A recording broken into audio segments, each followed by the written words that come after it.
You are about to enter the Red and Rev Sports Show experience.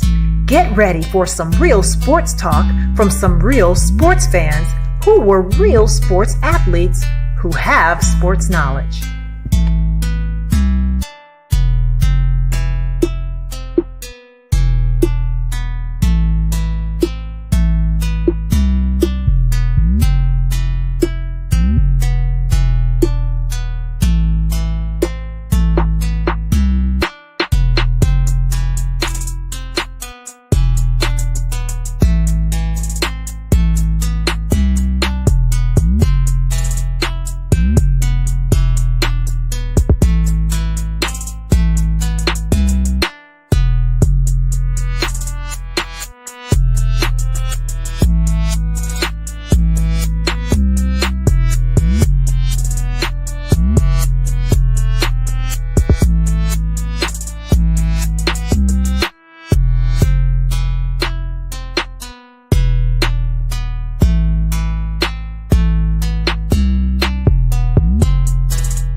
Good morning, everybody. Good morning. This is the coach right here on a beautiful Saturday, February 28th, 2026.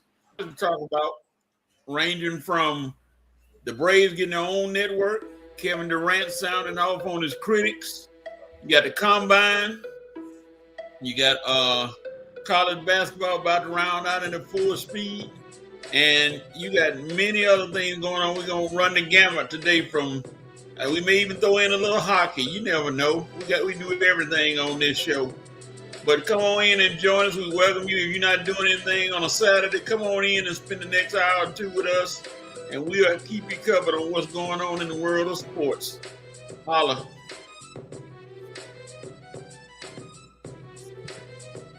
What's going on, everybody? Welcome to another episode of the Red and Rev Sports Show featuring Coach, and also sharing with us on today is guest Horace, better known as Ho from the Sports Roundtable. We come to give you real sports talk because we are real sports fans who are real sports athletes. We have what, gentlemen? Real sports knowledge. So hang out with your boy, Reverend Coach and Horace. Episode 413 of the Red and Rev Sports Show. And as is our custom, we turn our numbers attention to our residential numerologist, Coach Patrick Thomas, to give us something or someone dealing with those 3 digits, 4, 1, and 3. Coach, what you got for us for number 413? Well, Rev, we got an interesting 413 today. It's going to come right out of Pennsylvania, where we see that Larry Brown, Colton Hilliard, and Jamar Williams of the Coatesville Red Raiders combined for 41 points to lead the Coatesville Red Raiders to a win in their 3rd district game on this past week. They got a big win, so that is 41 points from those 3 guys combined in the 3rd game of the district playoffs. And don't forget, tomorrow, the finals of the district championship, Coatesville is going to be playing. Make sure you tune in. I got my sensory apparatus ready to go. 413.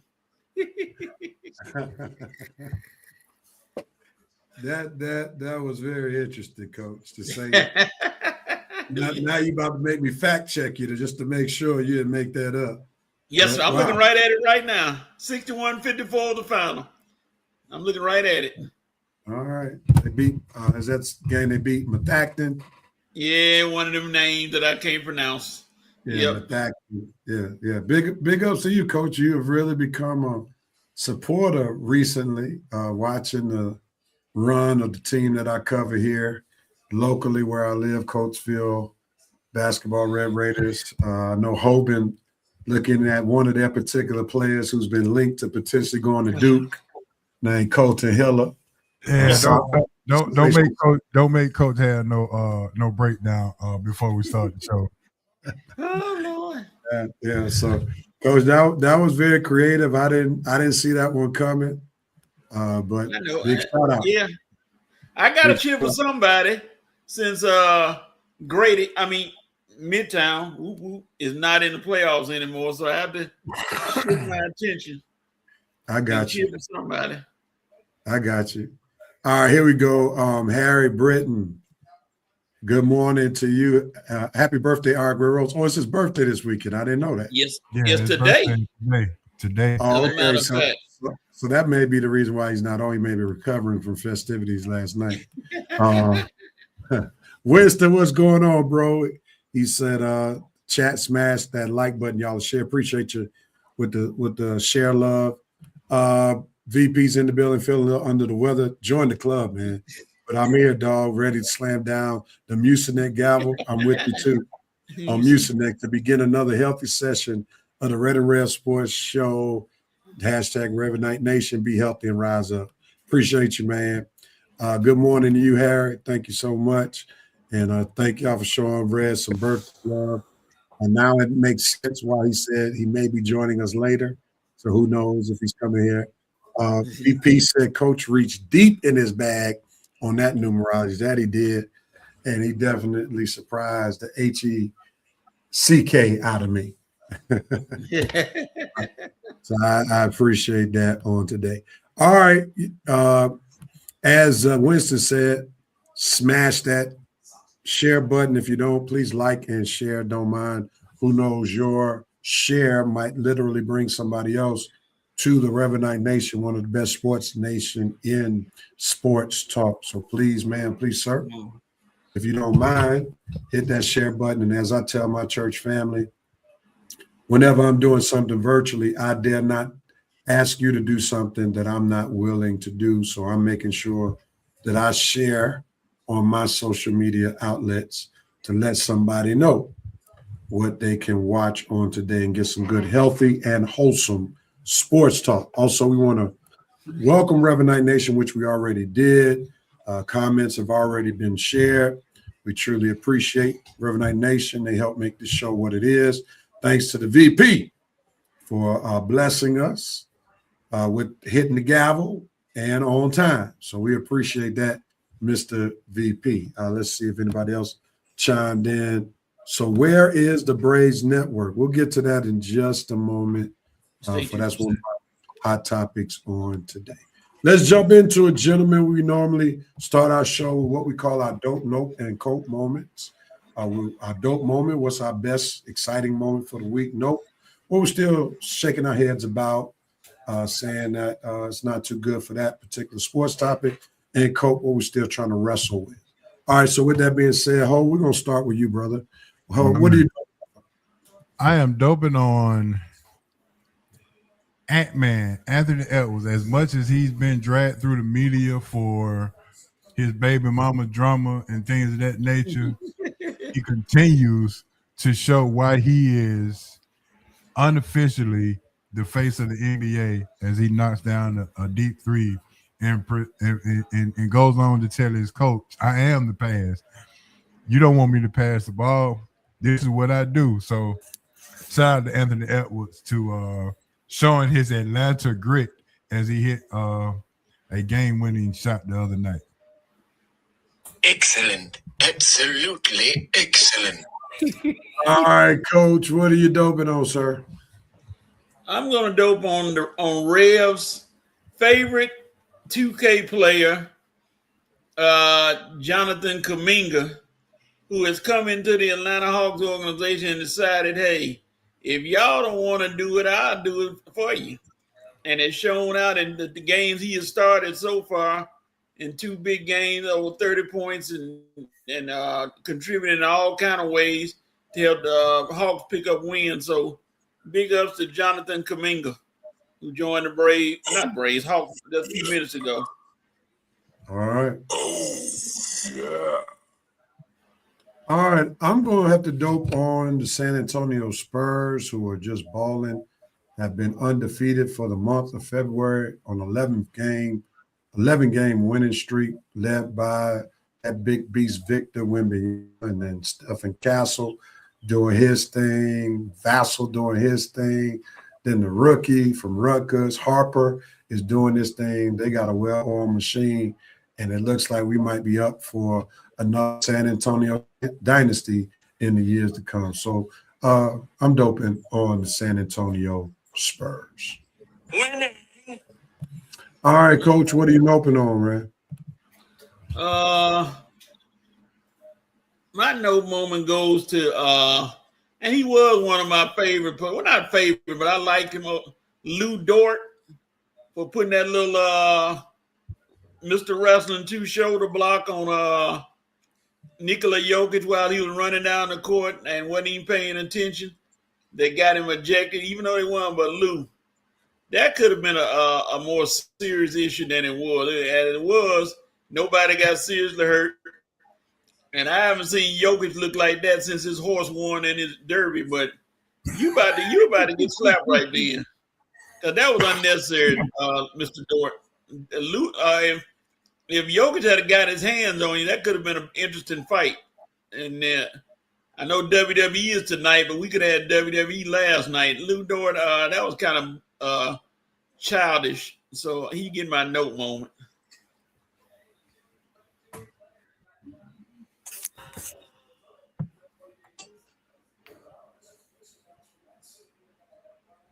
I'm gonna nope real quickly, and I had my nope, and it just went through my mind as I was trying to get my thing together. But who am I noping on? Oh, I'm noping on Steve Kerr. That's who I'm noping on. This has been a nope that's could be going on for about 3 years now.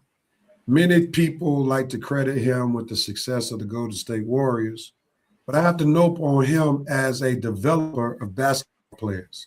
It's quite conceivable that if Steph Curry, Klay Thompson, and Draymond Green had been drafted by the Golden State Warriors and had to be developed by Steve Kerr, none of them would become NBA Hall of Famers, which all three of them at some point will become.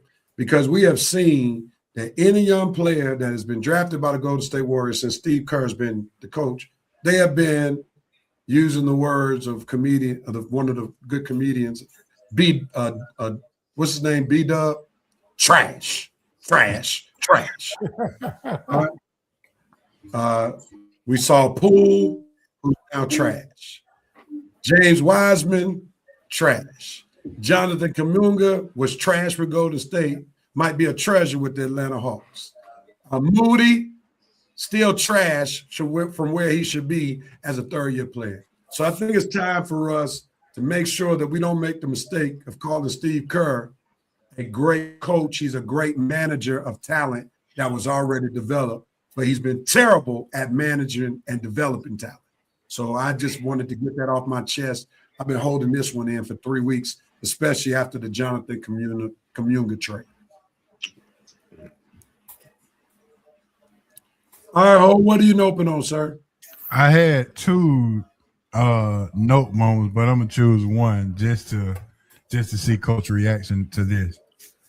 I'm going to note on a Charlotte radio host suggesting that Coach K is the number 2 best coach in Duke history thus far, based on what Shai has done this year and is up into his 4th year of coaching. I'm noping on that because Shai has not won a ring. And how easy is it to keep the train that Coach K built in the lane? You know, Coach K had to build it from the mud, and Shai just took the reins and just kept it in the lane. Sort of like what Steve Kerr has done. So, yeah, I'm noping on the fact that somebody can even come to grips to say such idiotic things. Hold on, before you go, Coach. I got to play this. One of the classic clips for whoever said that. Here it is. Son, I'm just going to tell you this one time. You want to keep working here. Stay off the drugs.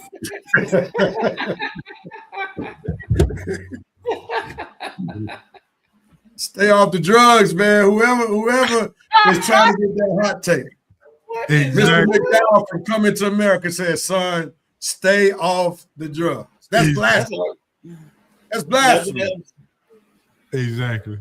Anybody who listens to that and gives that any credence, they know they should take away their sports talk card, because that's ridiculous.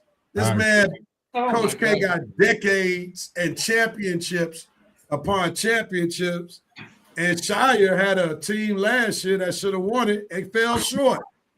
So, like, come on, man, stop that foolishness, man. Stop that foolishness. All right, let me jump into this. What I'm coping with.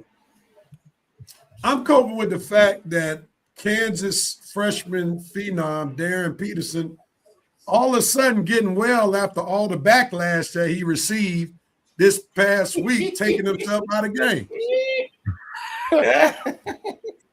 20 and then say I can't do it. Then all of a sudden, when folks start questioning his heart for the game, start telling GMs on television to not take him number one, all of a sudden he's found healing, soul, and for the body. What's up with this, Brother Peterson? Come on, man. Were you trying to low-key, low management while in college so your body wouldn't be taxed as much, so it could be as fresh as possible once you got to the league? But something is rotten in the cotton in the land. All of a sudden, you get healthy once you get all the backlash. So we're going to be staying tuned to look at your health the rest of the way. But you're too talented of a ball player to be playing any games, any foolishness. By far, in my opinion, you're the top talent in college basketball. Act like it and show it and play the minutes that need to be played so that you can ultimately be the number one pick in the NBA draft. Right? Yeah. Hey, maybe we should call this segment another segment to add to it. Is get it off your chest. Cause Rev, you sure got that off your chest.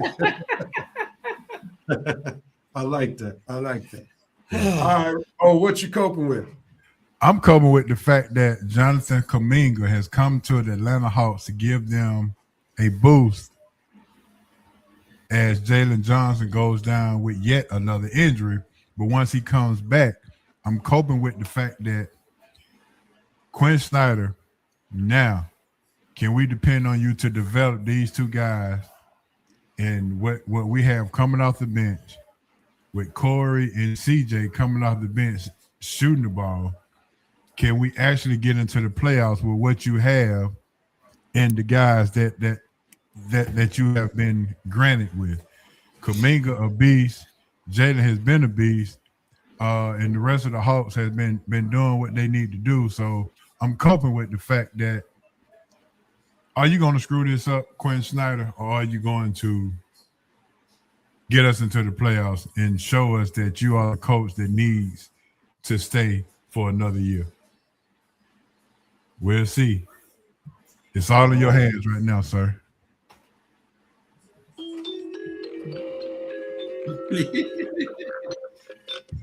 We'll see. We'll see if Ho's dream will come true if Coach Quinn is able to develop them. All right, Coach. In this segment, the Reverend Knight Nation, we're coming to get your dope and open, Coach. So feel free to put them in the chat. We're coming to you right after Coach goes. Go, Coach. This is gonna be scary. I'm gonna cope with the Atlanta Hawks again for having Magic City night at the State Farm Arena.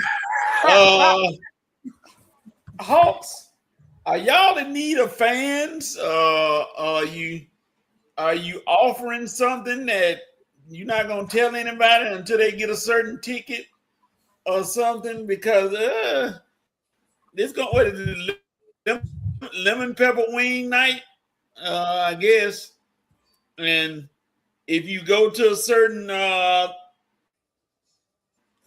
what they call them, suite, you get what Bernie Mac called. Let me stop. I don't know about this idea.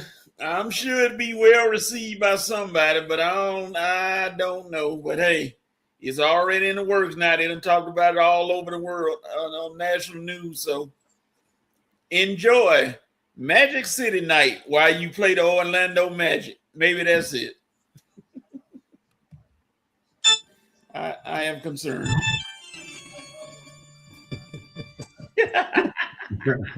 What coach didn't tell you that he has tickets for that game? Look, he got tickets. Hey, he got tickets where the closest pole gonna be. Hey Joe, hey, let me tell you something. I have never tried the lemon pepper wing. That's the reason that I'm going, because I have never tried the wing. Oh my God. And this would be a perfect opportunity. This can be a disaster if this thing doesn't come off right. Like somebody might lose their job over this one. Like that's a little bit too risky. That's a little bit too risky. You know? Yeah. And we got to start questioning the fans who bring their children to Magic City night. Like we got to So imagine what the halftime entertainment gonna be. Exactly on the floor. They're gonna be important poles to the floor, man. Come on, man. Exactly. You can't have the gospel choir come out on Magic City night. Come on now. They may have an amateur night. For those who don't necessarily dance in Magic City, they have a amateur night tryout. Yeah. Oh. Yeah. Oh, All right, let's see what Reverend Knight Nation talking about real quickly. The VP is doping on Norfolk State, and New York City streetball legend Pee Wee Kirkland was inducted to the New York City Basketball Hall of Fame along with Stephon Marbury and Sue Bird. Pee Wee Kirkland, the NBA legend that never was, turned down the Chicago Bulls twice. They offered him $20K contract.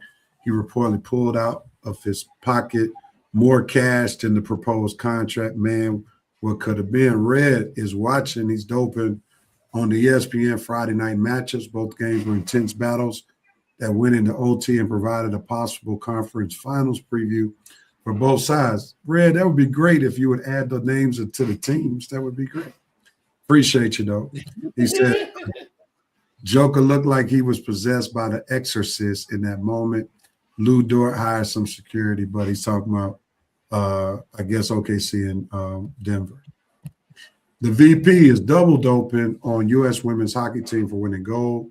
Moresco actor Stanley Tucci treating them to dinner at his favorite Italian restaurant after they vehemently refused to make a White House visit. Big ups to those ladies and big ups to Stanley Tucci, all warm, quality food in a restaurant setting.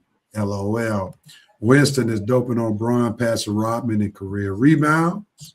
The VP's doping on so the White House is up to their shenanigans. Again, the U.S. men's hockey team was treated at the White House with cold quarter pounders, no fries, and small bottled waters. Yep. Not the quarter pounders. Oh, my God. Not the quarter pounders.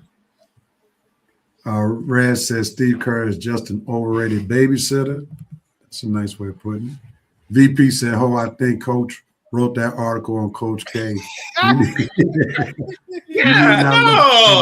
wrote that article. Laugh out loud. Winston said he's open on USC wide receiver Lemon press conference where he said he mirrors his game after Amon St. Brown, but he looked like Hannibal Lecter up there. He did. Harry said WWE tonight matches are weak. That should be with an AK. Winston right there said he's coping open 2.0. LaTroy Lewis being fired from the Atlanta Falcons after rape allegations surfaced from 2024, and Sherrod Moore being implicated for sexual harassment with the same woman. Reds Rose DP from Kansas pulling cheap miracles like Eddie Murphy, suddenly gaining sight and the ability to walk in traded places. Winston said, not filing her initial complaint to Moore about Lewis under Title IX.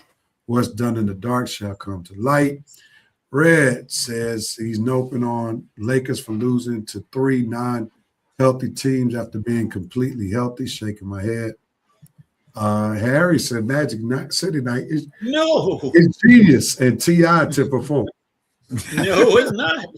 T.I. go perform a new song at Magic City Night, huh? Yeah. Red Rose coping with the fuckers not doing their homework when drafting players and hiring coaches, spending exchange peers. And now LaTroy Lewis, geez, have you ever heard of background checks? Red, you got a lot to say for not being on the show. Oh, man. The VP said Money Mayweather and Manny Pacquiao now. Stop it. We do not want to watch this again. 2 old ninjas duking it out in the ring, fleecing us to pay for a few dollars. We'll talk about that. Timothy Sago Sr. says he's coping with big ups to Flavor Flav for treating the U.S. women's hockey team way to step up. Nope. Who is doing the Falcons background checks? Inquiring minds want. Matt Ryan. Yeah, Matt Ryan's credibility is already starting to be on the line. Quick, fast, and a hurry. Matthew Ice. So we're going to have to see in just a moment. All right, let's get to this NFL scouting combine. The information has started to matriculate as we see that the draft is about to be right around the corner in 1 month. So, Coach, I'm going to start with you right quick. What are your thoughts about the NFL combine? And somebody said the Olympics in underwear. What do you have to say about it? I said I'm just sports round. Well, go ahead, Coach. I'm that's sorry. not me. Go ahead. Okay. Yeah. You got some guys who just said, hey, I'm gonna take this opportunity to show that can move my draft stock up a little higher if I show out at this combine. And some jokers been showing out, like Ohio State linebacker Sonny Styles. He came in as a linebacker running a 4.46. I'm like, good God Almighty, a 4.46 for a linebacker. And then his brother came in, Lorenzo Styles, the safety, running a 4.27. Like, hey, hold my beer. And then the tight end from Oregon, Kenyon Sadiq, running a 4.39. So some of these guys are saying, hey, this is my time to show y'all. You're going to move me up in this draft. It's a lot of draft. Now, today is going to be the day. They have predicted that somebody will bust the record for the fastest player at the combine, because they said they got some burners coming in there today at wide receiver and running back. So I'm going to be interested to see this. It starts around 1. They're going to have them running. And Rev, I'm going to ask you to do me a favor. Could you please tell Diego Pavia you didn't win the Heisman, dog? They're not going to give you the Heisman for being the biggest mouth in sport in the combine or whatever, talking about this or that. You still not going to get it. Could you please be quiet, sir, and stop talking so much and get out there and do some kind of drill or something so we don't have to listen to you proclaim. 1 minute you proclaiming Jesus, then the next minute you telling the voters to F themselves. Come on, man. Leave the microphones alone. Wow. That's interesting. Oh, you ready?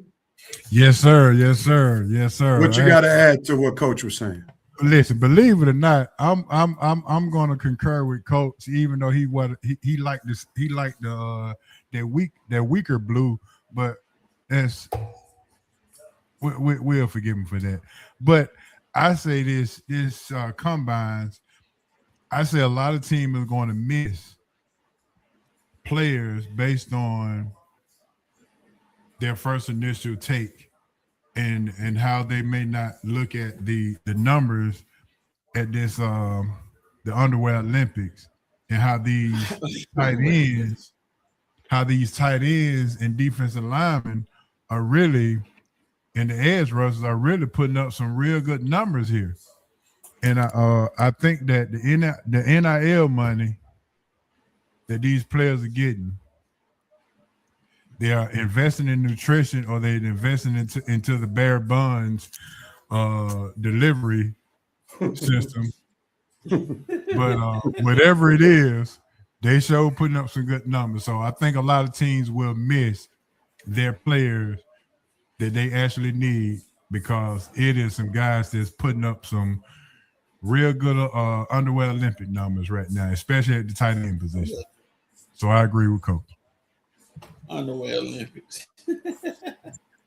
So are you both rather impressed with the combine numbers, and do you think that can combat the lack of star power that we're not seeing in this particular draft? I would say, well, in terms of, this is not a draft that has a lot of big time names. Right. So normally when you start talking about the draft, you come right off the back talking about some big time names.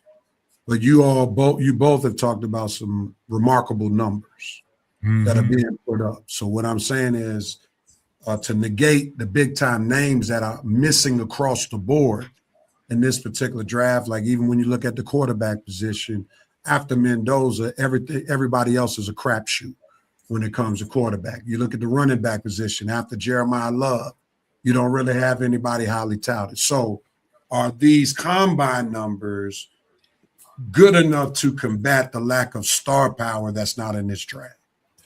I think they will be, because I can tell you this. Normally, we will be able to tell you the top 10 people in the draft coming up at this particular time a year. This year, you could probably name the quarterback and maybe a linebacker, and that's it. Wait a minute. Okay. I can name more than that, H.O. Well, that's because it's it's not unanimous, is what I'm saying. It's not unanimous. I get what you're saying. Quarterbacks are terrible. All this hype about the 2026 class, quarterbacks are terrible. They really overrated this class. Next year is going to be way better than this class. They really put a lot of stock into this class, which wasn't worth the time. Because, like Rev said, and you said, well, you got Mendoza, and then they said Simpson, who I wish the Steelers would draft Ty Simpson. I'll fight them all day if they even think about drafting him. And you got quarterbacks there already. And then after that, you got Drew Aller, fraud. Garrett Nussmeier, fraud. Cade Klubnik, double fraud. I mean, Carson Beck. Fraud. Well, he took him to the national championship. I take that back. He ain't all the way fraud. He's a fraud. And Diego Pavia. So to my point, Coach, you cannot give me a consistent, unanimous top 10 in this draft. That's why that's why all of the coaches are showing up to this draft to try to make good on something that they could and may miss on. And it's gonna be a lot of misses on this in this draft. Trust and believe. I can see that. More defense. I can definitely see that.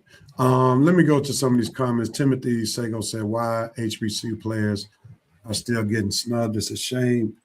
That's a good question. I think in this Neil era,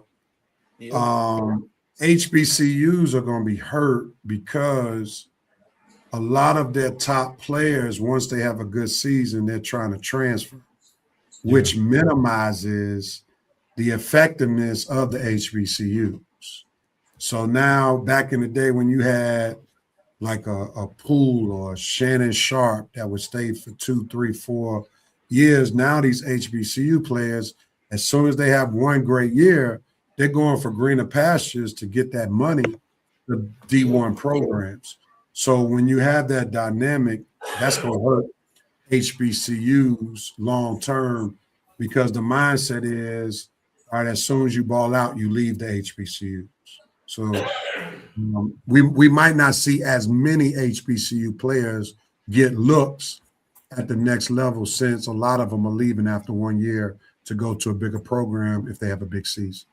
So to your point, Rev, I would say the question would be, how many players get drafted from a D1 college that transferred from an HBCU? That would be the question to probably ask and to see and to probably do homework on, because to your point, if they leave and go to a bigger school for more of a bag and the more exposure, then that answers the question. Yeah. And that's a great point, because like in last year's draft, we saw two. One got drafted high. Continue to go up. Right. You know, with Travis from Colorado, and then Shador later on in the draft. So that's two right there that left HBCU to go to bigger D1 schools. So it's going to be interesting. That's a great point, Harps. The VP said the combine accolades are all fine and good until someone asks the players whether or not their mom is a prostitute.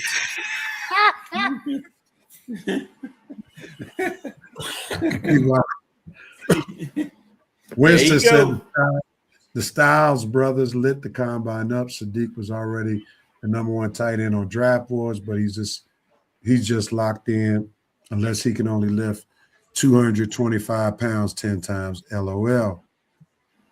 Diego Pavia and LiAngelo Ball will be the headlining valet parking for the 2026 NFL Hall of Fame game.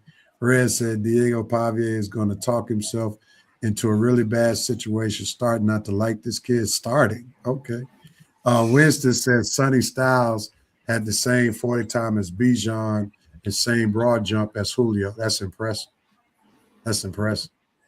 Red said bad sheep ball, going to be serving drinks and taking concession stands orders. Timothy said Diego Pavia wants the Heisman handed to him like Sucker Maria Machado handed Trump her Nobel Peace Prize.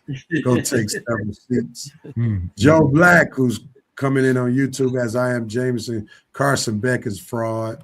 Red Rose said, better look to the Arena League and CFL for QBs this year. The VP said, also shows the laziness of scouts. And the VP said, Diego Pavia is a slot wide receiver at best. You're not Doug Flutie, my guy. And Joe Black is wishing Red a happy birthday. Happy birthday, Red. Yep. All right, let's move on.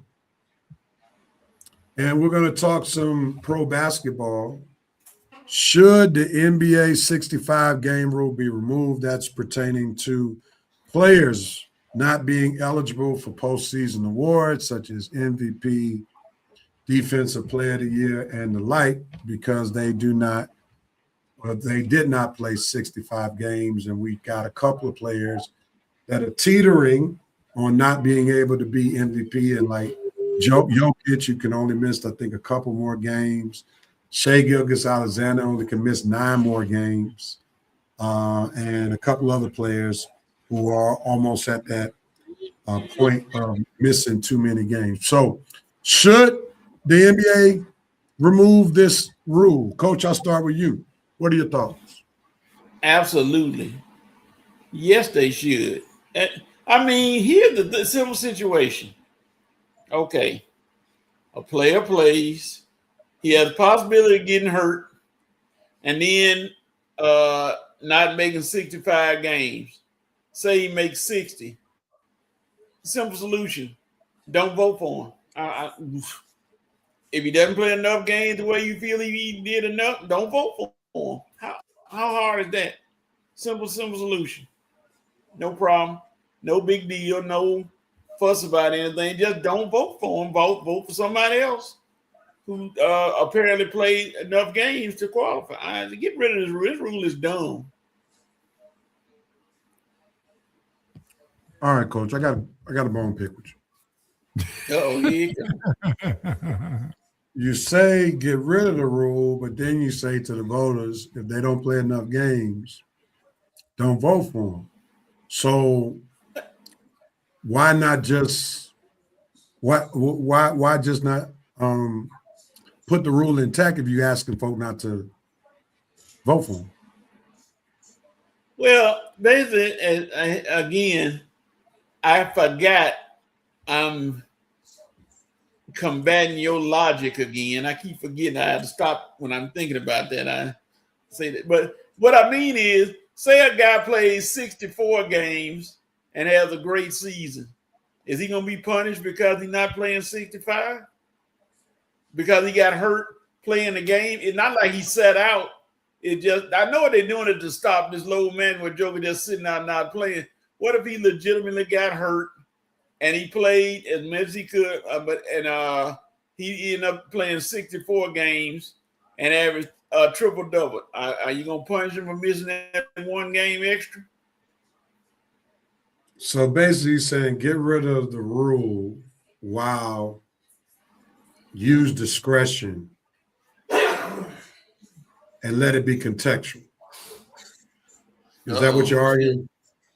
Contextual is just another word that I can't know the meaning. I don't know the meaning of, but anyway. Contextual deals with look at why the person missed the game. So that would be the context.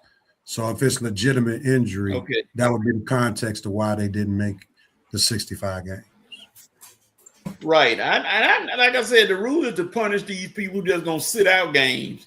I know that's why they came up with to punish those people doing load management, like a Kawhi Leonard or one of those people. But it's a slippery slope to me.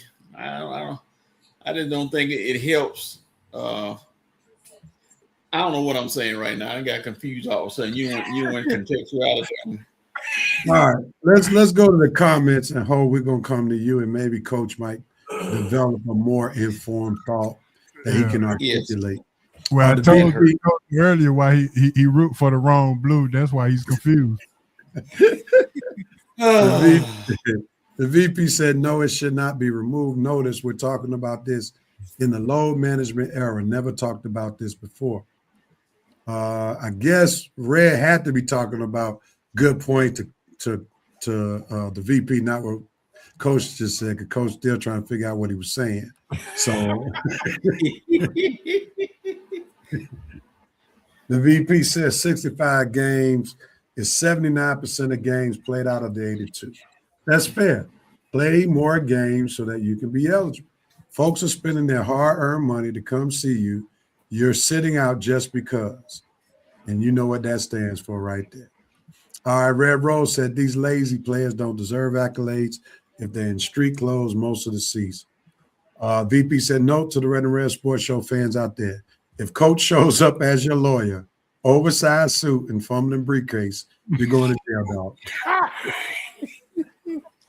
VP, you said that before. Why don't you go attend a reunion or something?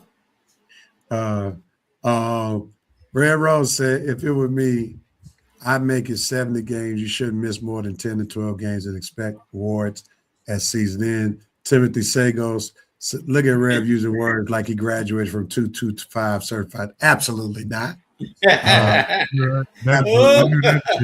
all about that school on the hill, baby. All about that school on the hill. Benjamin E. Mays Drive. But not Red, Ho, Yeah. what do you have to add after you heard what Coach was trying to figure out and then what the Revenite Nation said? Well, I would say Coach probably can spell the word. He probably don't know what it means, but he can probably spell it as he's a 6th grade spelling bee champion. But I would say they couldn't get rid of the rule. I think this is the one rule that the NBA actually got right. The only thing I would add is that the NBA probably needs to hire their own doctors to legitimate all of the injuries for the players. And I think that this is the rule that needs to stay in play that keeps everybody accountable. So yeah, no, don't get rid of the rule. Keep it in play, and we'll see what happens from there. Because we want to see Kawhi play. Okay. Red Rose said, Coach reminds me of the lawyer in My Cousin Vinny, the first one who got fired. All right. Corny. All right. Joe said, can you really be an award winner missing more than 20% of the games? And I think the VP brought up a great point in terms of the financial ramifications. You're looking at it from the standpoint, he talked about the fans. Fans are paying big money that they can't get back, trying to see these players play, and some of them just not playing because of load management. Then you got to look at the owners, right? The owners are now having to pay money based on based on regular season accolades. So if a player gets first team, second team, third team, they get max contracts tied to these making the teams.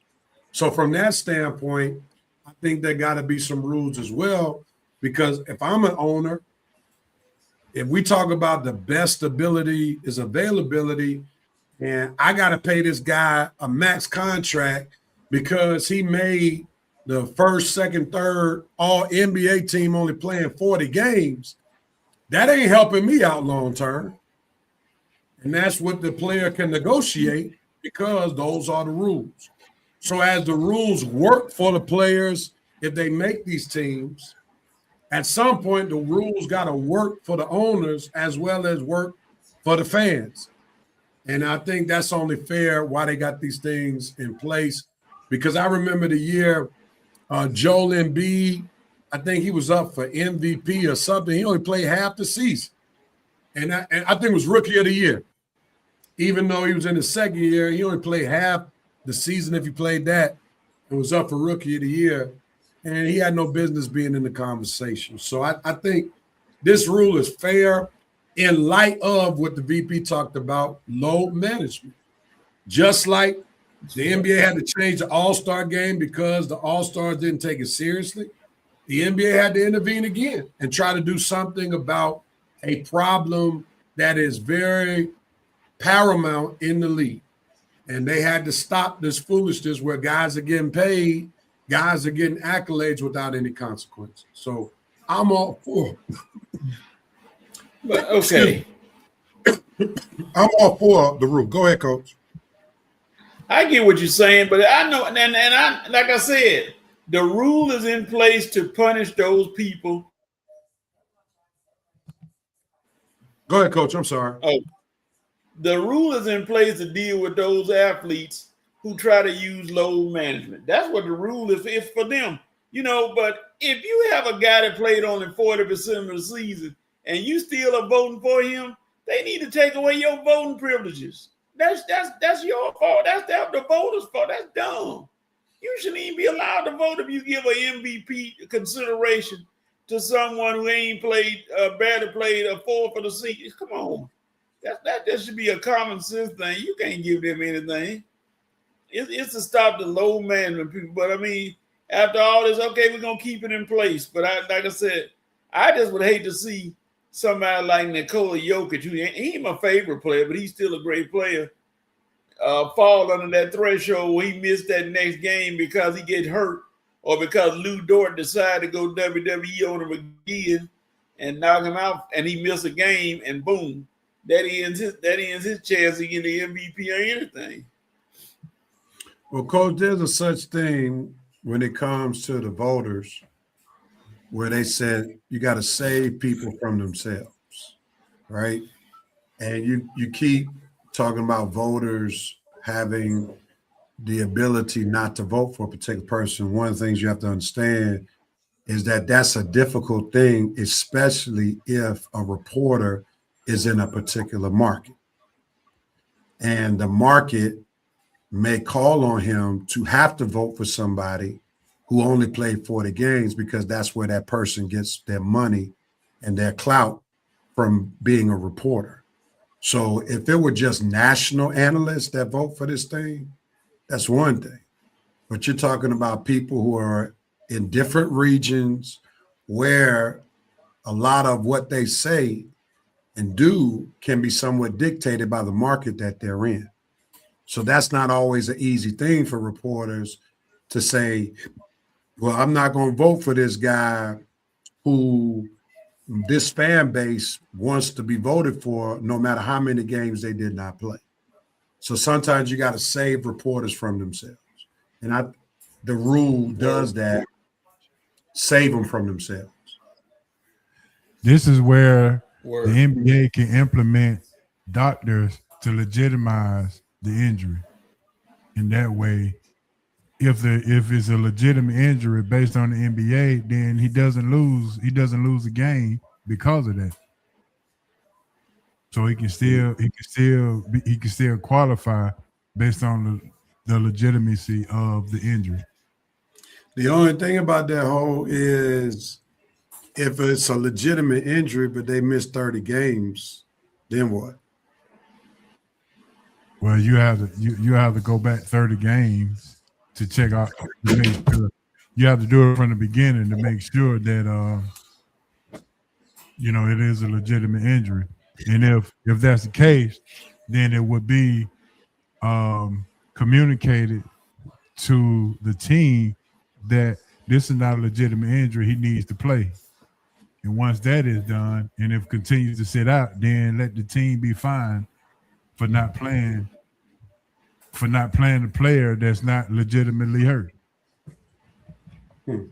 I know that's going through some red tape, but I mean, in order for the owners to save money and to get this thing right and to be accountable for all of this, then it may take some red tape to have to go through. That's an interesting take that you had. And you know that if the NBA did implement the rule where they were monitoring all the injuries, NBA have a lot of doctors on the payroll. You got to have a lot of doctors to accommodate all the injuries. Joe said, Coach, when you look at our country, do you really trust people to have common sense?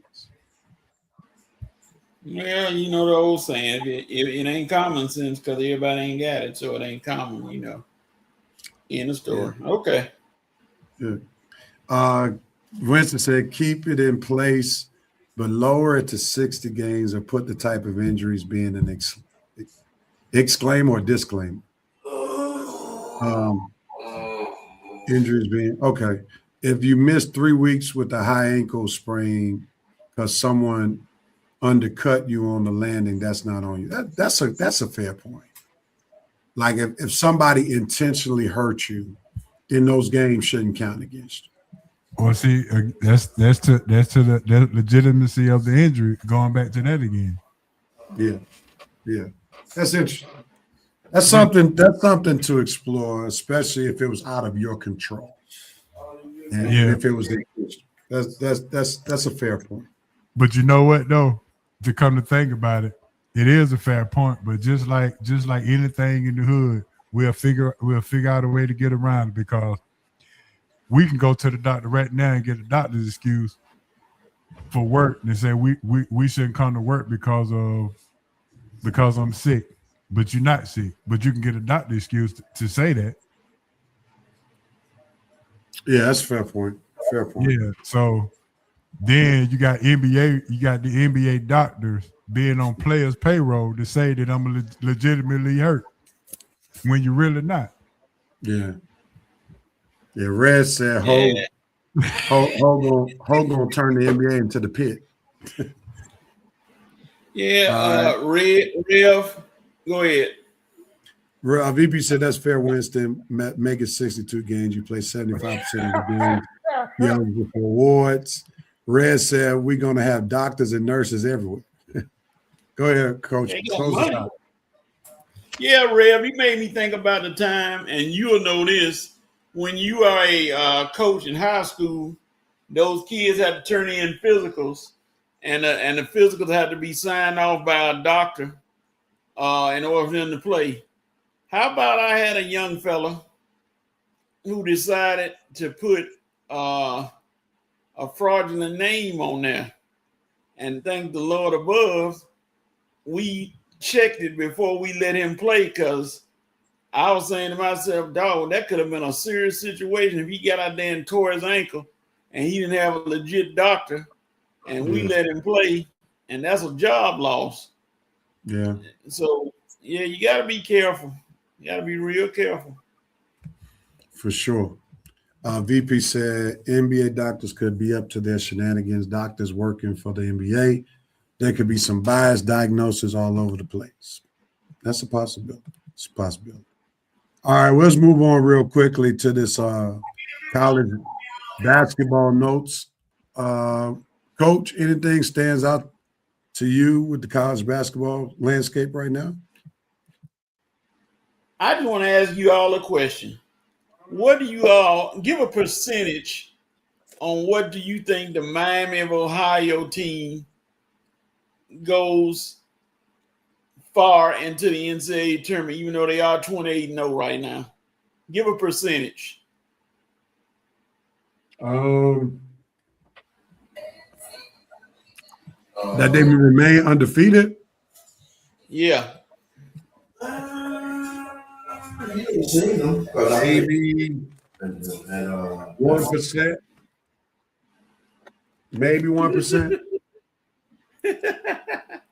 So basically, you ain't even giving them no chance of going into the tournament, remaining and winning. Nah, because you're talking about running the field, and that's a whole different ballgame from the conference that they play in. And I mean, you're talking about the big dogs they'd be constantly playing during the NCAA tournament. So I would have to give them 1%. Okay. I like for them to possibly win the conference tournament, and win one game in March, and that's it. Round of 32, then they out. Because the stage will be too big for the team and the coach at that particular point. Because the pressure builds up when you're the underdog at that level. Okay. You go from not being expected to win to being expected to win based on what kind of season you'd have had. But that's a whole lot of pressure for a team who hasn't been there, who hadn't been used to that type of pressure. So maybe one game in the tournament, and then the second game they out of there. So maybe 3%, maybe. Okay. All right. Red initially said 10% as he laughed. VP said 2.56%. And Red said I meant negative 10%. So basically they're both saying it's not likely to happen. So that'll be interesting. All right. So anybody got anything to say about any of the freshman players or anything about your respective teams? For we know, I got a whole lot to say about Jamal Mashburn and his dumb comment about Cooper Flagg and his freshman group. He said that Cooper Flagg, if he didn't reclassify, would be a part of this freshman group, and said he would not be drafted in the top 12 draft in this year's draft if he stayed in his class, that which would be this class. I lost all kind of respect for Jamal Mashburn at that particular point, because I'm like, really? He must not be watching basketball this year to say something like that. But I think this freshman class fits what the NBA does for this year, for what the NBA is delivering and how they play this year. Very athletic, very up and down, and can shoot the ball. Bigs can shoot and dribble and things of that nature. So this class is a little advanced for what the NBA has to offer for this year. So I would give them that. But overall, we'll have to wait and see.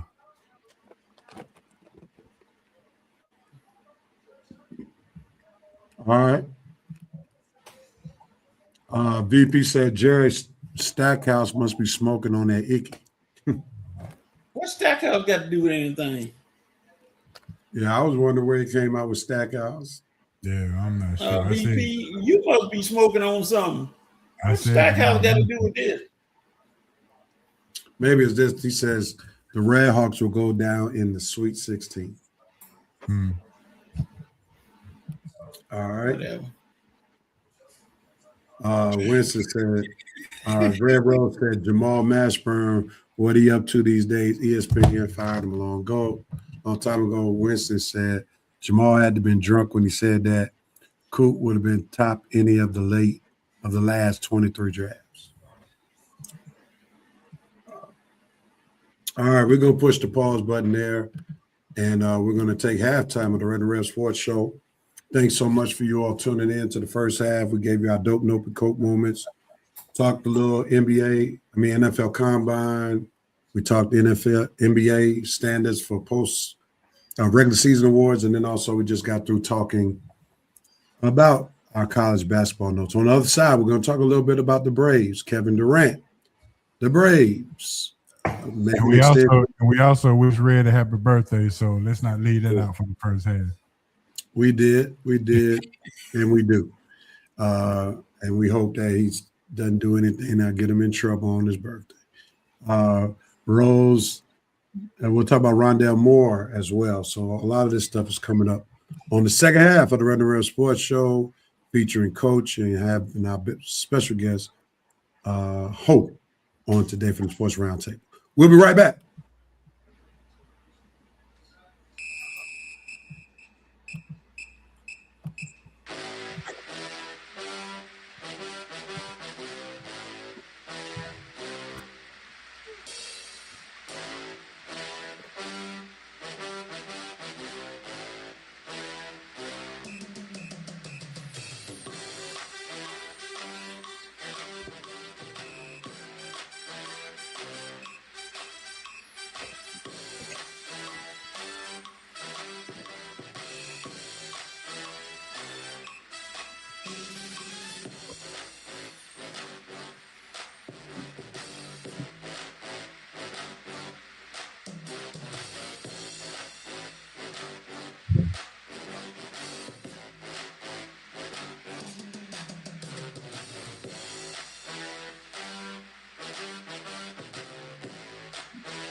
And we're back for the second half of the Red and Rev Sports Show. Thanks so much for tuning in with us on today. We look forward to going into our second half of the Red and Rev Sports Show, where we'll be doing our 5 for 5 moment, where we'll have 5 minutes to talk about 5 particular topics, each for 5 minutes. Our panelists will give us 1 minute of commentary. Then we take the River Night Nation's commentary, and then whatever time is left, Rev might add his 2 cents. With that being said,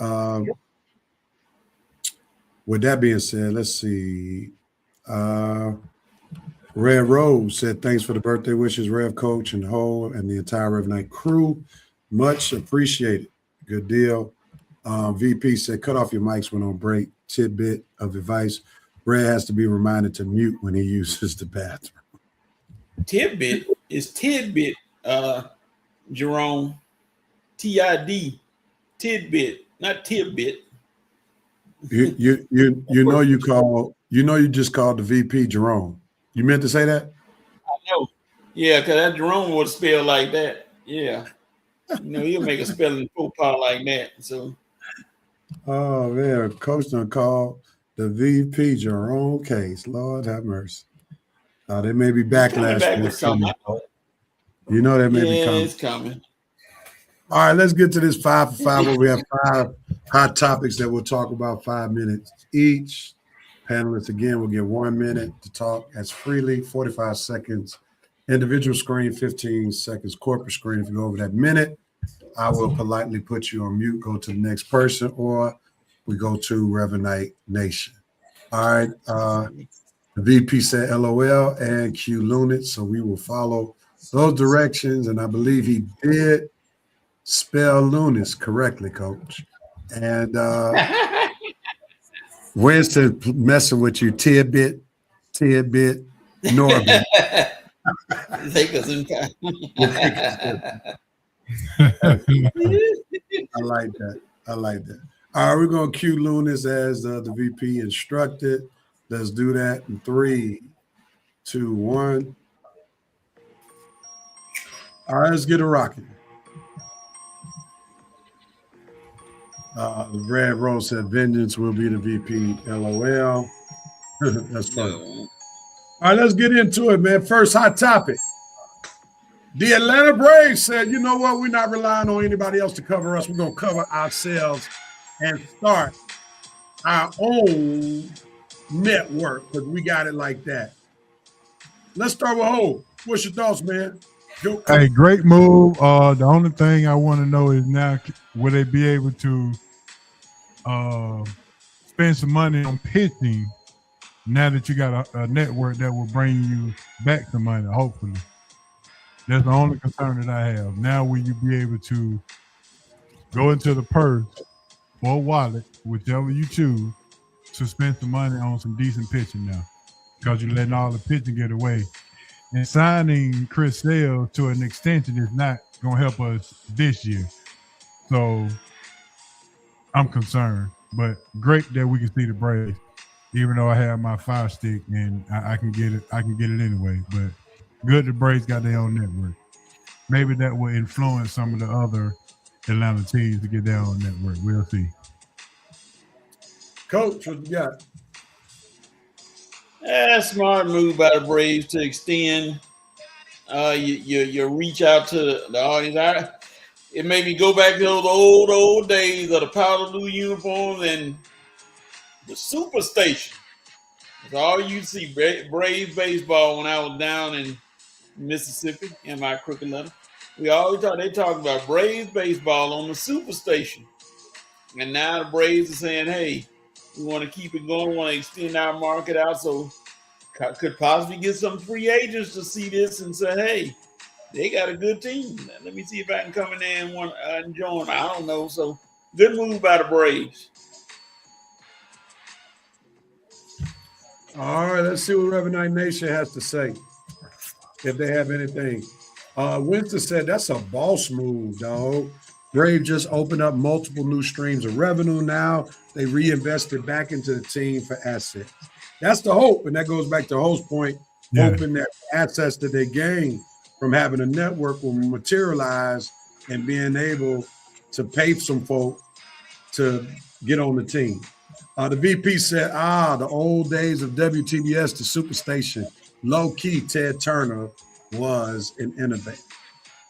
Yeah, that'd be great if the Braves can get back to having their own network where it helps them out, especially financially, to spend some money, because that's what it's going to take to compete in this current day in a MLB. Dodgers still the favorite to win, for sure. All right, Coach, you're up. One of your former favorite players, Kevin Durant, sounds off on his basketball critics. What says you about him? Go, Coach. Kevin Durant, your ears stick up more than your hairline and your hair. Everything somebody say, you don't have to comment about it, KD. That's how they know they got you. They know if they say something on social media, you gonna respond. Just play basketball, my brother. You shouldn't have to worry about nothing. You in the top 5 all-time of scoring. You go into the Hall of Fame.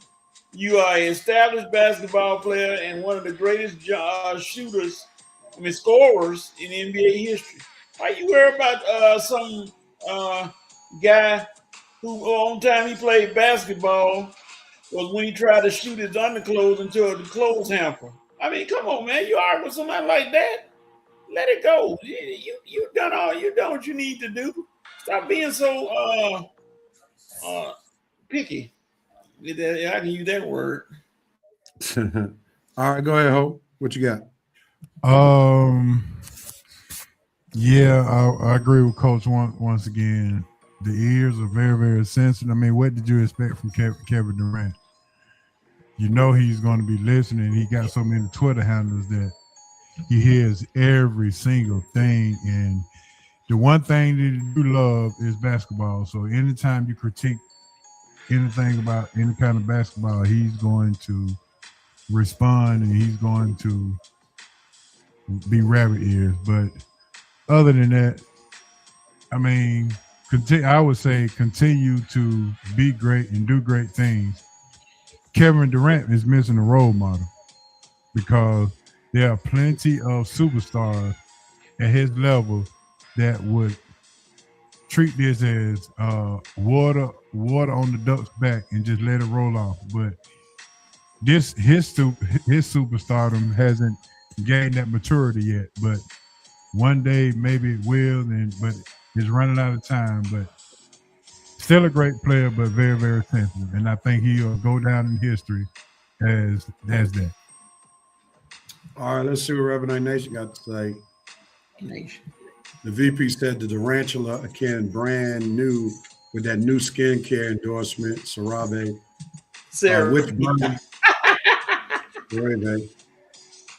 Which burner is this one? VP said KD is going to tell his mama. Uh-oh. That's funny. Yeah, y'all better be careful. Tell my mama. I think we're seeing the evidence of someone who did not have a strong father figure, not being able to teach him how to bounce some things off, because he is very sensitive. And the mama, being sheltered by mama, shows up in incidents like this. Going back to the Braves, I should have covered this one. Oh, it's back on you. You mentioned it in your first take about the Braves and the network. Braves extend Chris Sale. Is Ronald Acuna Jr. next? What says you? I think he should be next. Go ahead and get him on just to show some love to him. Go ahead and give him maybe 8 years, $350 million or somewhere like that, just to show that you want him to be a Braves for life. But I wouldn't get into the 500,000 mark with him.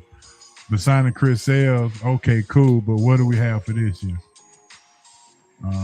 So I think that's all I got for those two. Coach, what you got, Coach? I agree with HO. You got you pay him a good amount, a solid amount, and the bidders are gonna come now. They coming out the woodwork when they see. So you can have a fight on your hands, but hey, give him what he's worth. $350 million a year. I can see him getting, not a year, I mean in the contract. It's gonna be good. So we'll see what happens. Hopefully he can stay injury free for a year.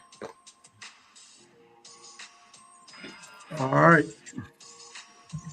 See if Reverend Nation got anything to say. Winston went back to Durant. I think Durant believes he's the gatekeeper to keeping the purity of hooping. But he's still on alert with something. Say we got to lighten up. Way too sensitive. Yeah, sensitive. I'm gonna say this. I don't think the Braves should try to extend Acuna until they find out what's going to be what with the collective bargaining agreement. There's no need to sign him to an astronomical contract when we know that there's probably going to be some labor duress coming into next season. So I would wait until the parameters are set going forward for what MLB contracts will be like, and also if there'll be some semblance of a salary cap. That's my 2 cents. All right. If we wait until he has a healthy season, the number goes up astronomically.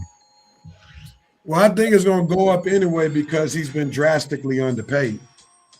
So I don't care what if he's hurt, if they still believe he's going to be able to produce, that number is going to be up because his agent's going to make sure it's been up because the Braves have been paying him bargains for years.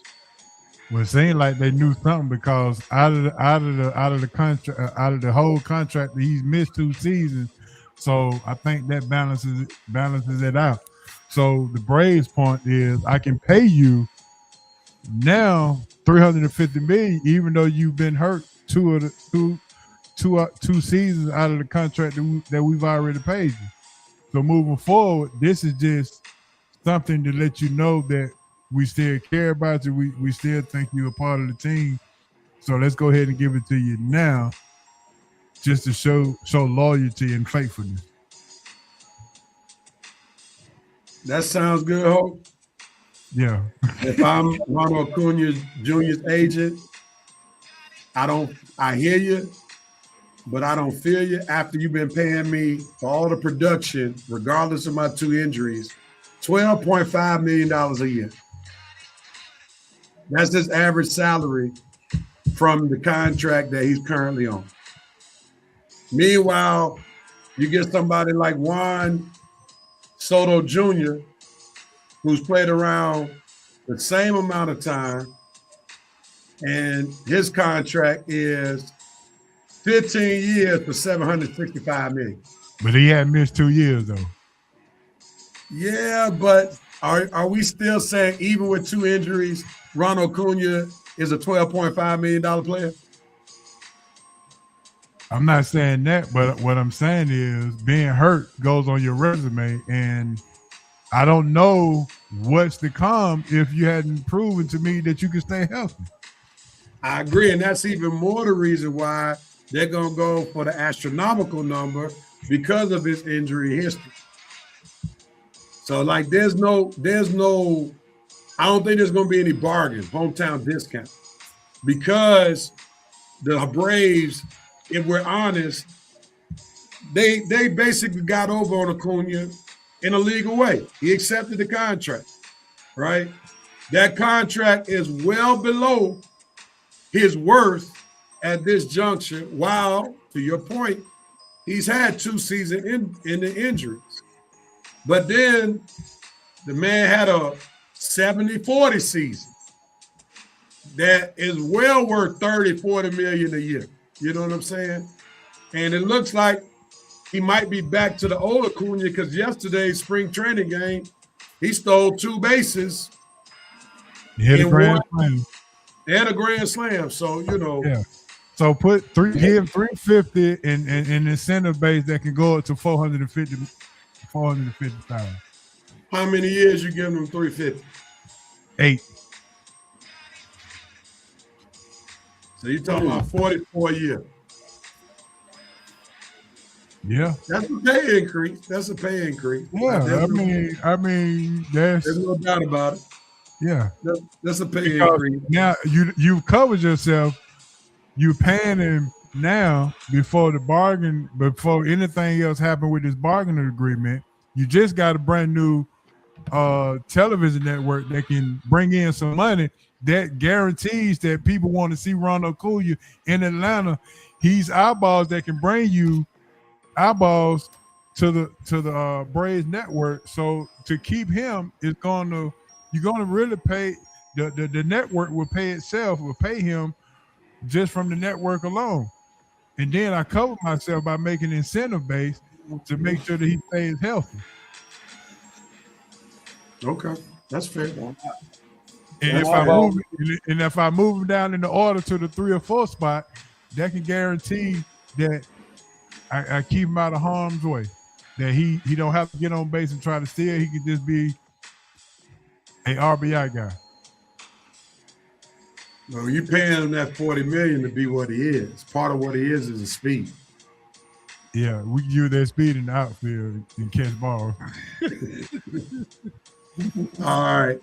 Next one, Coach, we get ready.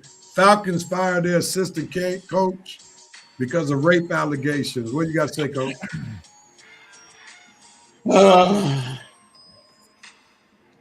Yes. Seems like Atlanta public schools have better background checks than the Falcons. Good Lord. They not doing that. They're not doing that job as far as checking out what these guys are doing or have done in the past, because some of this stuff shouldn't be able to get slipped by you, young Matthew Ryan, Matt Ice, but if it's your fault, or Cunningham, but it's just a shame that stuff like that, and people put themselves in situations to try to get a job knowing that this stuff has happened or allegedly has happened. So I don't know. It's just a bad look.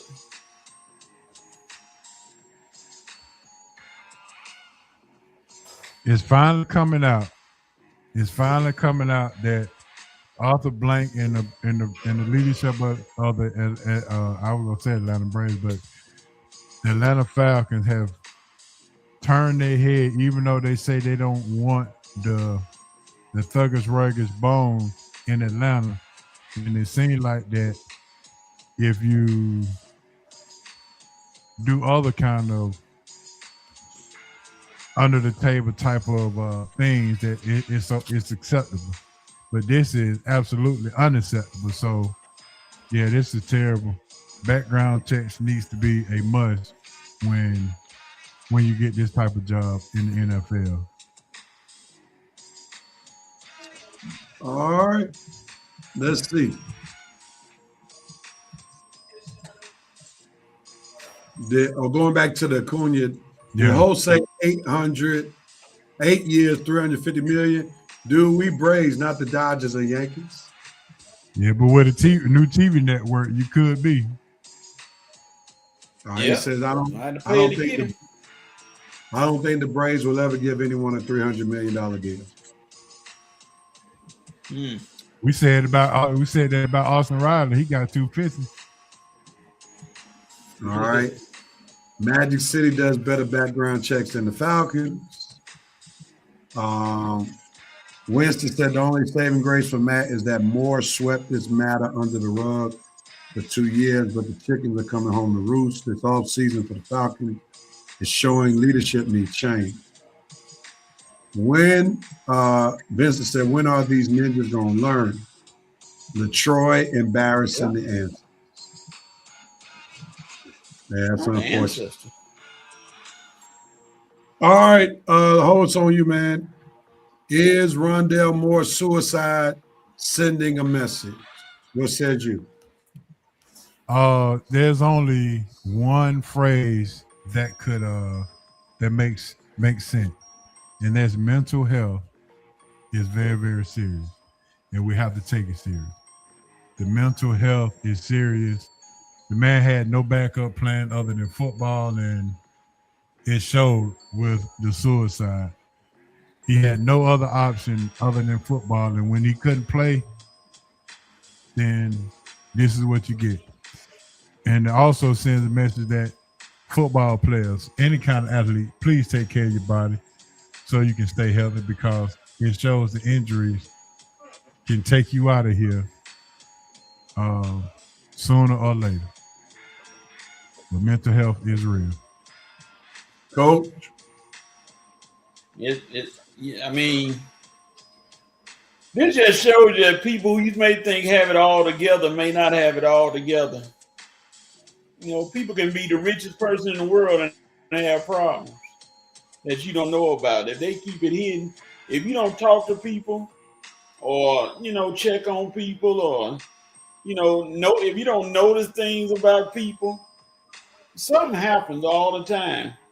And it manifests itself in something that's too late to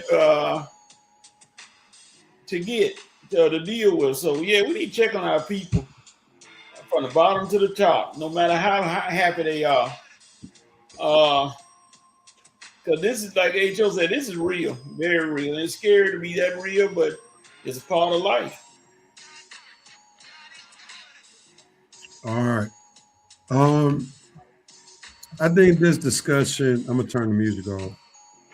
I think it lends itself to a deeper conversation, and that is helping people understand purpose, right? Life's purpose.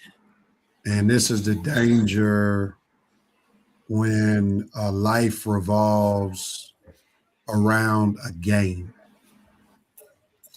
Because one of the things that we all know is the shelf life of being an athlete is not long at the end of the day.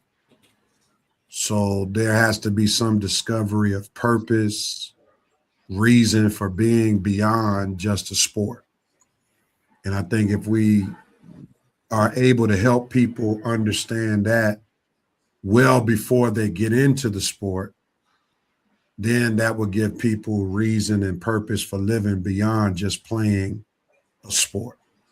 And a lot of that stuff comes from upbringing, village, school teachers, college professors, so forth and so on, different people that are in our path to help us be shaped into ultimately who God created us to be. And that's the one thing that I always fear for a lot of Black athletes in particular, that everything centers around sport. And, you know, I've learned myself through my own injuries that sport is just a short season. You're going to have many more years of life not playing sports if you're blessed to live long enough. So I think it's a purpose conversation, helping people find meaning beyond playing a sport, which is difficult for some people. VP says sad situation, mental health is key. That should be top topic in our community, and it isn't. Winston said if you look at older videos or more, you can see he was mentally struggling, especially the video at practice with J.J. Watt. Check on your people. A smile hides a lot of struggle. Alexis says, hey, guys, fortunately, Braves won't be able to afford Acuna by a long shot. They don't pay their players long-term high-value contracts like that. They aren't really allowed to. Winston said, I'll be doing the second episode of our mental health series tonight. If y'all want to join, probably around 7 o'clock. Coach, if y'all are available, feel free. I got to prepare to work tomorrow. But I appreciate what Winston is doing and bringing attention to mental health through his social media platform. That's dope. And Can I add a question to that? go ahead. Are we putting more value to sports than we are mental health and how people are struggling in the everyday life? Or are we forgetting that athletes are people first before they're athletes? I think that what you asked is they're all in conjunction Mm-hmm. with one another. So like mental health can be an issue when you don't have purpose. When you think more about the sport than you think about purpose. So if your mental health is dependent upon the sport that you play and the sport that you play is not being, in quotes, kind to you, that's how you develop depression. Yep. Right? That's how you develop feeling like a lost cause if this is not working for you. I'm reminded of that episode of Good Times back in the day when what was that basketball player's name? Oh yeah. You remember that episode where he was like, I know you're talking about. yeah, he was big, he was big time. You know, he went off to college. College didn't go well for him. I think it was like Robert somebody, I can't remember. So he came to this like house party at the Evans household and he felt like a failure. And he started getting drunk and wanted to overdose because he felt like he had let the public down because they had this big persona of him based on what he did in high school. And that lets you know that all of his chips were in becoming this big time basketball player. And that's where your mental health can really tank if you put all your chips into one basket. And that's why I think goes back to our development before we get to certain level, like where we need coaches to talk to us in rec ball, middle school, high school, that there's more to life than sport, right? That's what coaches used to do. Right. Now, unfortunately, we got the coaches who are trying to profit off these kids that they think are going to go pro. So they're pushing them trying to get pros so they can get something back from them. But we got to put values into the kids and let kids know that, you know, sports is not the end all be all, because at the end of the day, when you're younger, there's only a few that are going to ever make it professional. And like even now, with the landscape of NIL, the amount of kids that are going to go to college to play sports, big time sports, going to even be fewer. Yeah. Because those opportunities are not there like they used to be because dudes are milking that NIL money, especially if they don't believe that they are guaranteed to have a major college career. So, you know, that what you brought up was very loaded. And I think that different sides that people have to choose to confront mental health with, like what causes it, then on the other side, what can prevent it, you know, helping people find purpose and things of that nature. All of those things go hand in hand. So his name was Simpson, Robert Simpson. Real. Yeah.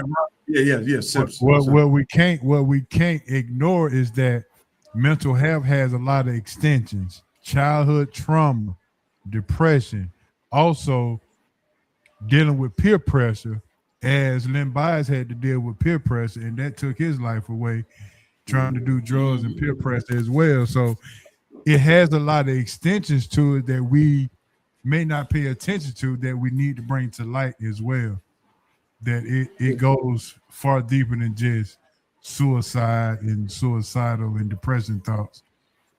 It has different coping mechanisms that we may not be aware of, especially the peer pressure and trying to live up to the confines of what everybody else expects us to be and do, especially when we got all of the hip hop world doing this and doing this and having beef with others and things of that nature. And if you don't drive a certain car, don't live a certain way, that also can contribute to mental health. Yeah, and to your point in terms of living up to expectations, that's even magnified now in this social media world. Yes, it is. You know, because the more you're in the spotlight, the more scrutiny can come and the more failure is real. Red said mental health is real. That's why I hate when folks use it as an excuse for some BS. When there are people actually dealing with this troubling condition every moment of every day. 100 Winston said, most fans see athletes as just athletes, like because you're playing a pro sport, your life is predetermined. You have to remember that they come from all walks of life with a dramatic change in reality. He also says, I tell anyone I'd rather hear your story than to read your obituary. That's good. Reach out. My inbox is always open. VP said that episode, JJ's friend was Robert, cut from the team, failed out of college, old girlfriend is with someone else. Bro loses it and tries to kill himself with sleeping pills. I remember that episode. That should be recommended watching for collegiate and professional athletes, no doubt about it. Red said, and so many athletes are pressured to be great because they put the entire survival of a family, community, or even city on their shoulders, and sometimes not just fair. That's real. That's real. Let those people breathe and think for themselves. VP said, FYI, good times. Season 4, episode 18 of Friend in Need. Thank you, man, for giving us the direct episode. Look at him, being a great researcher. Real, do you think that the mental health, well, I do, is a precursor to situations where I think it's gonna come out when you're dealing with cats like James Pierce, a cat who had everything, and then when it gets taken away, you explode inside and don't know how to handle it because you're always so used to having everything. And now your mind is like, this never happened to me before. I've always had what I want. So what you're bringing up is how mental health can be a result of not having core values, not having morals and things that it's like there are a lot of different things that trigger mental health. It could be family trauma, right? Untreated childhood wounds. Yeah, that's why I said it's different extent. I mean, it's not like a monolith. It's not a one thing fits all. Mental health can come from a bad breakup. It can come from domestic abuse. Yeah. It can come from losing a job, being treated unfairly. It could be from sexually harassed. It could be from the death of a family member. It could be, tragic death or just not being able to cope with the loss of someone close to you. It can come from losing an animal. I mean, it's a lot of things that can cause mental health and depression. And that's why, it's a case-by-case scenario, and you can never treat everyone in the same vein when we talk about mental health. And I think that's the danger in the conversation when we just say mental health, not knowing that there are different things that can trigger mental health issues. So that leads. Go ahead. I remember a young lady that was in high school with me. She made A's all the way up to her 12th grade year. And then she made a B in her class. She absolutely freaked out. Because she never made less than a B before, and she made that B and she lost her complete mind. Yeah, that's real. Yeah. That's real. That can trigger mental health as well. Not living up to your own expectations or other people's expectations. So can we talk about therapy at this point? Because I will be the first to say that I went to therapy and it opened my eyes and discovered some things that I was unaware of that got me out of a mental blockage that was so dark at the time. So I think we have to encourage therapy, seeking help. even if you're not aware, because 90% of people not aware that they have childhood trauma or any kind of trauma. They just continue to live their day as if everything is cool. So just imagine if it is implemented in the NFL that you have to go through a therapy session as a rookie to identify certain things so you can be monitored as you go through your NFL career. I think that's real. I'm gonna make it contextual to the Black perspective. Even in religious circles, it's been said that every Black church should really have a therapist on staff because of the generational trauma that Black folk have experienced over hundreds of years here in America. And I think that trauma is very much prevalent in a lot of Black households. You know, we know the trauma stemmed from, originated from slavery, Jim Crow, being taught to be inferior, being taught it was unlawful to teach Black people how to read and write. And then also the trauma came from families being intentionally broken, right? Mm-hmm. Selling male members of the family off, fathers off. You got slave masters using Black women for recreational sex, fathering kids that they didn't want to be fathers to, which has caused systemic trauma over generations of families in the Black context. So therapy for a lot of Black families is necessary because we've been faced with a lot of generational trauma over the years. I will say, trying to make that mandatory may get some pushback, and particularly from the white sector of society. That we've already experienced it in school. How old are you, Ho? Just turned 54. All right, so you remember the years when we had in elementary school like groups based on learning abilities. Mm-hmm. So you had group 1, group 2, group 3. Group 1 might have been those who excel. Group 2 would be the average learners. Group 3 might be the lower learners, right? So we remember back in the day when special needs kids had their own classroom. Yes.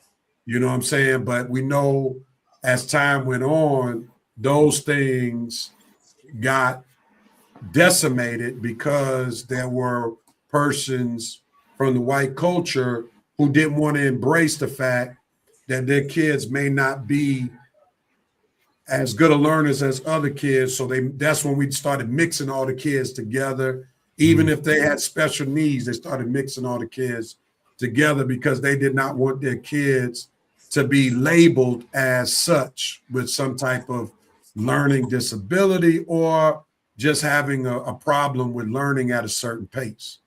I think that may come down the pike as well if you try to induce therapy upon all NFL combine draftees or something like that, where you're going to get some pushback. But I think overall, your point is good in terms of I think every player needs to be introduced to it or even just have at least a session because they're going to be dealing with certain pressures if they have not already dealt with certain pressures prior to going to league, because mental health could come in the form of somebody taking you for your money. Right. You know, some woman you spending all this money on, could easily, leave you for broke if you make bad decisions, so forth and so on. So there are a lot of different things that can take place that can lead to mental health issues, and the gamut is very wide, and it's a lot of conversation. Let me go here real quickly. Anthony Corey said, I don't believe it's mental health. I believe it's more what people value. Like you said, it's family and community. A person see a Black kid at birth, the first thing in his bed, even as a toddler, is a ball, not a book. That's interesting. Take it. Harry Britton said people put their family on their shoulders, and if they fail, family hurts them. Yeah, that's true. Winston said most people that are actually dealing with mental health issues aren't diagnosed. Get help. Mental health is like a soft tissue injury. It doesn't just go away. You have to treat it or get worse. That's very true.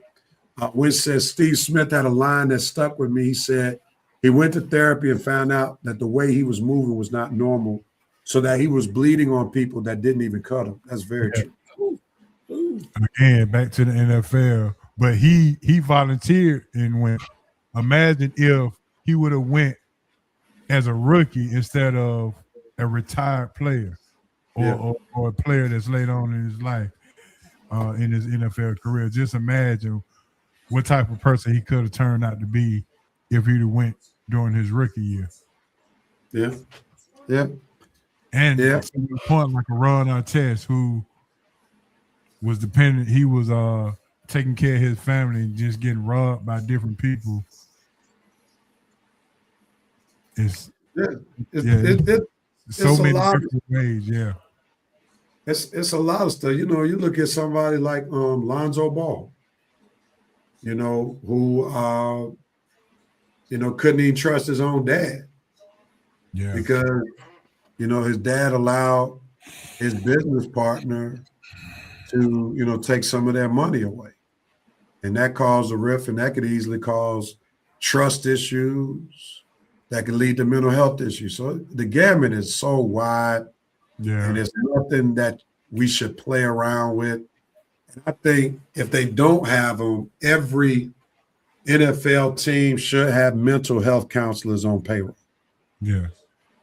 My point, I guess, to my question, do you, as a Rev, get into counseling and then get into life coaching? Do you see yourself getting into more of life coaching as you counsel people in a spiritual realm without necessarily knowing that that's what you're doing? Well, I wouldn't necessarily call it life coaching from my perspective. I would call it more pastoral care. Okay. Because I'm more so life coaching. You kind of sometimes using motivational tactics. Pastoral care, you're kind of using more from a biblical perspective to help people see the hope in God through Jesus Christ. So it's kind of two different angles. But what I am clear about is that once I see that a person's situation is beyond my scope, then I need to refer them to someone who has more education and experience in what they may be dealing with, to be able to unpack all of the layers, right? Because there's strategy that's necessary, first of all, to get people to be honest about what's going on, and then to be willing to share what's going on. Yeah, that's the hard part. And sometimes even in religious communities, because people have been plagued by church hurt, people may not always be willing to be forthcoming because they don't trust that what they say is going to be kept confidential. So that's sometimes what we're dealing with in the church realm. And sometimes that is stemming from they can't even trust their own family members. Yes. So that, you know what I'm saying? So that transfers over, which makes it sometimes hard to be able to address issues that come, to me. And to be honest, there are a lot of people where I can see the issues, but they don't want to make themselves vulnerable, because sometimes as Black people, and this is where we struggle, exactly. We try to put this mask so that people can perceive us as one way, when reality is a whole nother story, that we're not who we truly try to portray ourselves to be. If we're honest, we're broken inside, and not too many people want to reveal that broken side. I would say it like this. A lot of people say that they're okay, but don't really know what not being okay looks like. Yeah. And I think it goes back to like where someone wisely said, it's okay not to be okay. And then the other thing we're dealing with, and this is where we have to deal with the flaws of our ancestors, right? Because even in the spiritual realm, they used to downplay the need for therapists and counseling. Mm-hmm. You don't need no counseling. You know, that's for crazy folk. You know, all you gotta do is pray about it. And then, you know, and those type of teachings have plagued and hurt people for generations, because just as God is called preachers, God is also called counselors, therapists as well, to do the work to help bring about the necessary mental, emotional, spiritual, and physical transformation that people need. Yeah. All right, let me say this. See a couple more comments. Winston, especially NFL combat sports players that feel that being a little off is the edge that sets them apart from everyone else. Okay. Anthony said, I will also say it takes a different mindset to sling your body at another human willingly for a game. Maybe the it factor or the he-him player is the mentality that is the mental health you were speaking to. So that y'all begin talking to a mentality that people typically have in order to even play the game. And sometimes that might be reckless in itself. VP said if the NFL really cared, they would have a mental health symposium. They focus on financial aspects of the business with the new rookies, but the mental health aspect is becoming to be a huge issue. Incoming rookies could be suffering from this as we speak. This is an opportunity to get in front of it. It's a good point. That's what, me and VP on the same way. Yeah, that's because he's a Pisces. His birthday is the day before mine, so that's why. Yeah, them Duke fans think like that. But anyway, come on. You can see the issue going on with Coach right now, right? The VV said our community is behind. Vulnerability doesn't equal weakness. It equates to the first step to mending. And I think this generation of young people will be the first that have collectively been encouraged to embrace mental health. Matter of fact, there's a group at the local high school that I cover here, and it's actually a national group that caters to athletes called Morgan's Message. And where that's a group that encourages athletes to be in touch with their mental health and to seek help if they're struggling with mental issues. We didn't have those kind of organizations when we were growing up. Right. You know, but I think that mental health is going to be addressed in ways that was never addressed, especially when we were younger in high school and so forth and so on. Last comment. VP said our community is used to covering up our major flaws that we psychologically suffer from, like Cousin Ray that lives in the third floor at Big Mama's house. We all know that Cousin Ray has mental capacity shortcomings.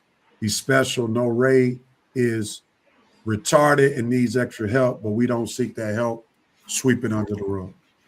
And that's very true. Very true. We want to thank you all for joining us in that real conversation on mental health. Winston, we want to thank you for inviting people to tune in to your mental health segment, second episode of it. If you drop it in put it in the chat, your podcast, what time and so forth and so on, so that we can highlight it before we go, if you're still around. And I know I can't be on it, but Coach or Horace, if y'all want to join the conversation, reach out to Winston. I'm sure he'll be happy to include you all in some capacity. All right. So Winston, if you're still around, man, put that information on how people can be a part of that chat that you're talking about on mental health through your social media platform. While we're waiting on Winston, let's move to You Have the Right. Who has the right to do what, when, where, and how? Coach, I'm going to start with you. Who has the right to do what, when, where, and how? NFL combine. You have the right to start going back over, revamping, and allowing everybody to come to the combine.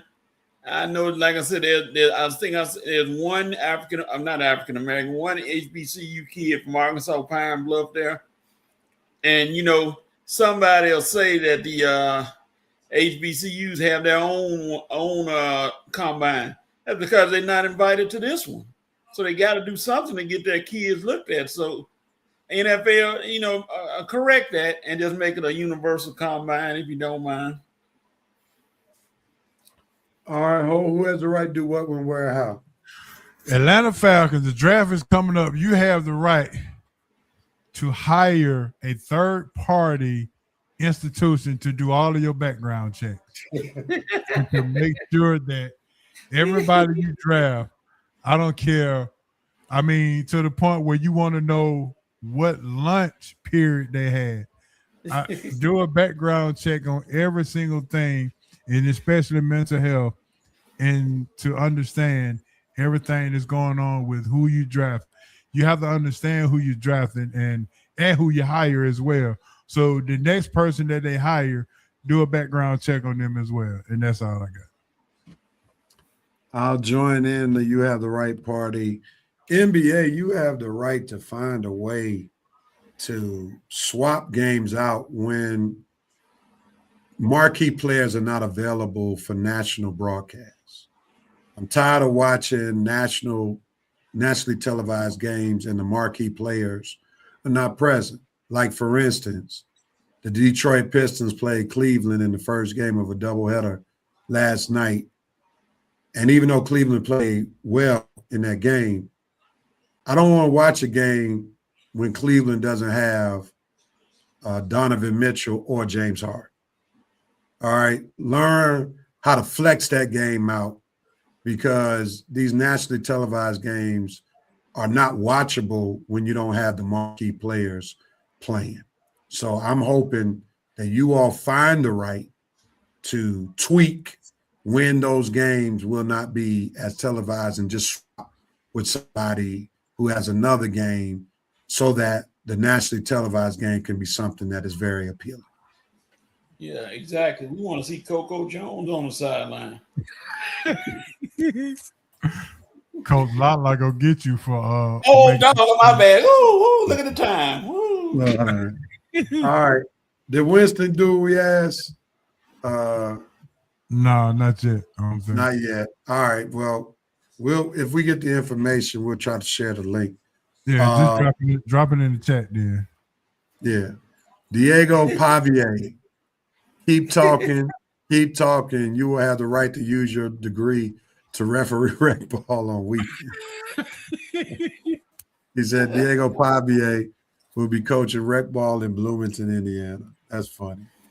All right, man. Well, we're going to put a wrap on episode 413. We want to thank everyone for watching episode 413. We want to thank Hope for joining the crew, coming in and helping us. Oh, that's the wrong song. But we want to thank him for helping us with episode 413. Winston just put something in the chat. He said he can't. Yes, I can't share a link from the comment section. Just put the link and we'll copy and paste it.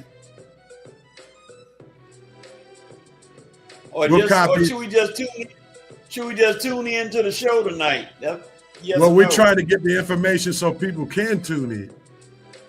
Oh, that's Can he DM somebody? Can he DM one of y'all? Yeah, DM either Michael Clayton Harris or Coach. What's your Facebook name?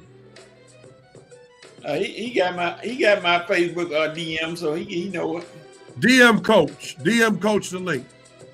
Yeah. And we'll go from there and include the time and the name of the podcast. All right. Visit says the eye test. Oh, we can search the eye test, yeah. Yeah. All right, everybody. Thank y'all so much for watching episode 413. Everybody have a wonderful sports weekend. Be safe out there. God willing, we'll be back We're episode 414, same Facebook page, same YouTube channel, same time, 10:30 a.m. next Saturday. Peace and love, everybody. And again, happy birthday to one Red Rose. May God bless you and keep you. Is my sincere and fervent prayer for you, Red. Take care. Peace and love, everybody. We're out. Later.